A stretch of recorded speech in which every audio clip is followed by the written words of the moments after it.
Hello friends, welcome to Tridevi cooking channel. చపాతీతో, పూరీతో, పరాటాతో లేదంటే bagara rice, veg fried rice ఇలా దేంతో అయినా అదిరిపోయే చికెన్ కోఫ్తా కర్రీ ఎలా తయారు చేయాలో చూసేద్దామండి.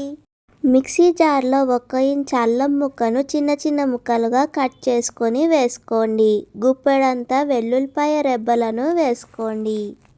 గుప్పెడంతా కొత్తిమీర, పుదీనా ఆకులను బాగా 2-3 సార్లు కడుక్కొని వేసుకోండి. 2-3 పచ్చిమిరపకాయలను కూడా వేసుకొని మెత్తని పేస్ట్ కింద గ్రైండ్ చేసుకోండి. ఇప్పుడు అదే మిక్సీ జార్లో శుభ్రంగా 2-3 సార్లు కడుక్కున్న బోన్లెస్ చికెన్ ముక్కలను వేసుకొని మెత్తని పేస్ట్ కింద గ్రైండ్ చేసుకోండి. గిన్నెలోకి మెత్తగా గ్రైండ్ చేసి ఉంచుకున్న చికెన్ మిశ్రమాన్ని వేసుకోండి. ఇప్పుడు ఇందులో ముందుగా మనం గ్రైండ్ చేసి ఉంచుకున్న కొత్తిమీర పేస్ట్ని కూడా వేసుకోండి. 1 టేబుల్ స్పూన్ వరకు వేయించిన ధనియా పొడిని, 1 టేబుల్ స్పూన్ వేయించిన జీలకర్ర పొడిని, సగం స్పూన్ పసుపును వేసుకోండి. ఉప్పు కొద్దిగా వేసుకోండి, ఎందుకంటే కూరలో కూడా ఉప్పు వేసుకుంటామండి. చూసుకుని కొద్దిగా ఉప్పును మాత్రమే వేసుకోండి. వేసుకున్న పదార్థాలన్నీ కూడా చికెన్ మిశ్రమానికి బాగా పట్టేలాగా కలుపుకోండి. 2 మీడియం సైజ్ ఉల్లిపాయలను చిన్న చిన్న ముక్కలుగా చాప్ చేసుకుని వేసుకోండి.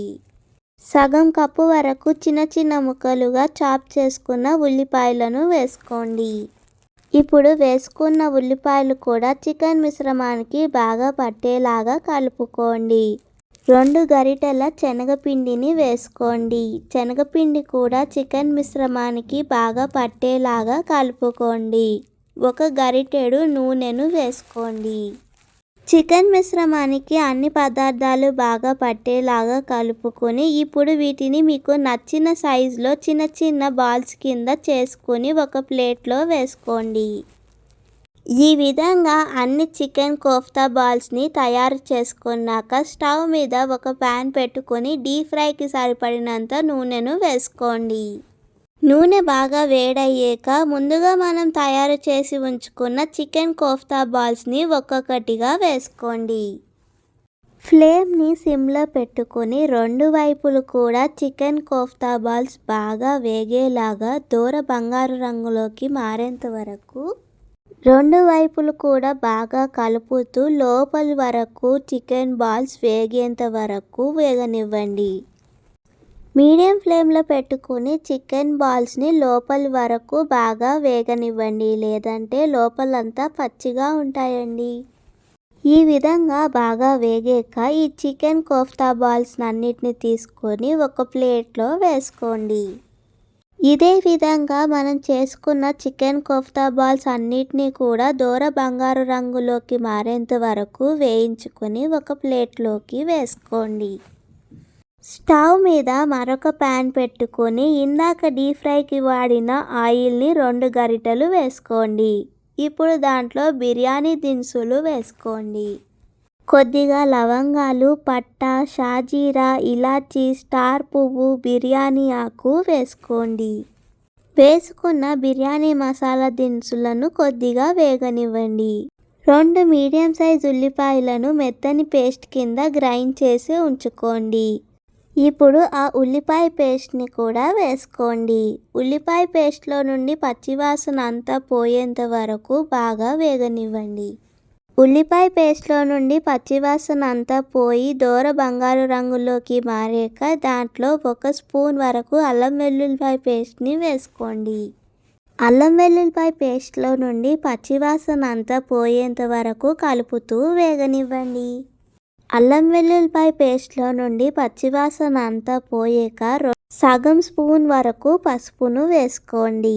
పసుపులో నుండి పచ్చివాసన అంతా పోయేంత వరకు కలుపుతూ వేగనివ్వండి. 2 మీడియం సైజ్ టమాటీలను మిక్సీ జార్లో వేసుకుని మెత్తని పేస్ట్ కింద గ్రైండ్ చేసుకోండి. ఇప్పుడు గ్రైండ్ చేసి ఉంచుకున్న టొమాటో ప్యూరీని కూడా వేసుకోండి. టొమాటో ప్యూరీలో నుండి కూడా పచ్చివాసన అంతా పోయి మసాలాలన్నీ కూడా బాగా వేగేలాగా కలుపుకోండి. 10-15 జీడిపప్పు పలుకులను మెత్తని పొడి కింద గ్రైండ్ చేసి వేసుకోండి. జీడిపప్పు పొడిని కూడా బాగా కలిసేలాగా కలుపుకొని కొద్దిసేపు వేగనివ్వండి. ఇప్పుడు రుచికి సరిపడినంత ఉప్పును కూడా వేసుకోండి. ఇప్పుడు ఉప్పు కూడా బాగా కలిసేలాగా కలుపుకొని పావు కప్పు వరకు పెరుగును వేసుకోండి. పెరుగు బాగా కలిసి పెరుగులో నుండి పచ్చివాసన అంతా కూడా పూర్తిగా పోయేంత వరకు బాగా ఒక 5 నిమిషాలు వేగనివ్వండి. ఇప్పుడు సగం గ్లాస్ వరకు నీళ్లను వేసుకోండి. మసాలాలన్నీ బాగా నీళ్ళలో కలిసేలాగా కలుపుకొని నీళ్లు కొద్దిగా మరిగాక కొద్దిగా గుప్పెడంత కొత్తిమీర ఆకులు వేసుకోండి. 1 టేబుల్ స్పూన్ వేయించిన ధనియా పొడిని వేసుకోండి. 1 స్పూన్ వేయించిన జీలకర్ర పొడిని వేసుకోండి. పావు స్పూన్ వరకు కారాన్ని వేసుకోండి. 2 పచ్చిమిరపకాయలను చిన్న చిన్న ముక్కలుగా చాప్ చేసుకుని వేసుకోండి. వేసుకున్న మసాలాలన్నీ కూడా బాగా కలిసేలాగా కలుపుకోండి. 5 నిమిషాల వరకు నీళ్ళల్లో మసాలాలను బాగా మరగనివ్వండి. 1 టీ స్పూన్ వరకు గరం మసాలాని వేసుకోండి. ఇప్పుడు గరం మసాలా కూడా బాగా కలిసేలాగా కలుపుకొని ముందుగా మనం వేయించి ఉంచుకున్న చికెన్ కోఫ్తా బాల్స్ అన్నిటినీ కూడా వేసుకోండి. చికెన్ కోఫ్తా బాల్స్ అన్నిటికీ కూడా వేసుకున్న మసాలాలన్నీ బాగా పట్టేలాగా కలుపుకోండి. చికెన్ కోఫ్తా బాల్స్ అన్నిటికీ కూడా మసాలాలన్నీ బాగా పట్టేలాగా ఒక 10 నిమిషాల వరకు కలుపుతూ ఉండండి. 10 నిమిషాల వరకు చికెన్ కోఫ్తా బాల్స్ అన్నిటికీ కూడా మసాలాలన్నీ బాగా పట్టాక ఒక మూత పెట్టుకుని చికెన్ కోఫ్తా బాల్స్ అన్నీ కూడా బాగా మెత్తగా ఉడికేంత వరకు ఒక 10 నిమిషాలు స్లిమ్లో పెట్టుకొని బాగా ఉడికించుకోండి. 10 నిమిషాల తర్వాత మూత తీసుకొని చికెన్ కోఫ్తా బాల్స్ సాఫ్ట్గా ఉడికేయో లేదో ఒకసారి బాగా కలుపుకొని చూసుకోండి.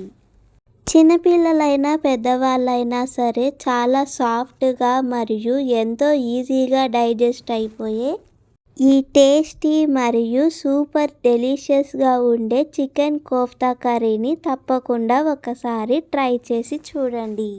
మీకు ఈ రెసిపీ కనుక నచ్చితే మీ ఫ్రెండ్స్ అండ్ ఫ్యామిలీ మెంబర్స్తో ఈ రెసిపీని షేర్ చేయండి. ఇలాంటి మరెన్నో రుచికరమైన వంటలను చూడడానికి మన త్రిదేవి కుకింగ్ ఛానల్ని సబ్స్క్రైబ్ చేసుకోండి. ఎంతమందికి ఈ చికెన్ కోఫ్తా కర్రీ అంటే చాలా ఇష్టమో తప్పకుండా లైక్ చేసి చెప్పండి.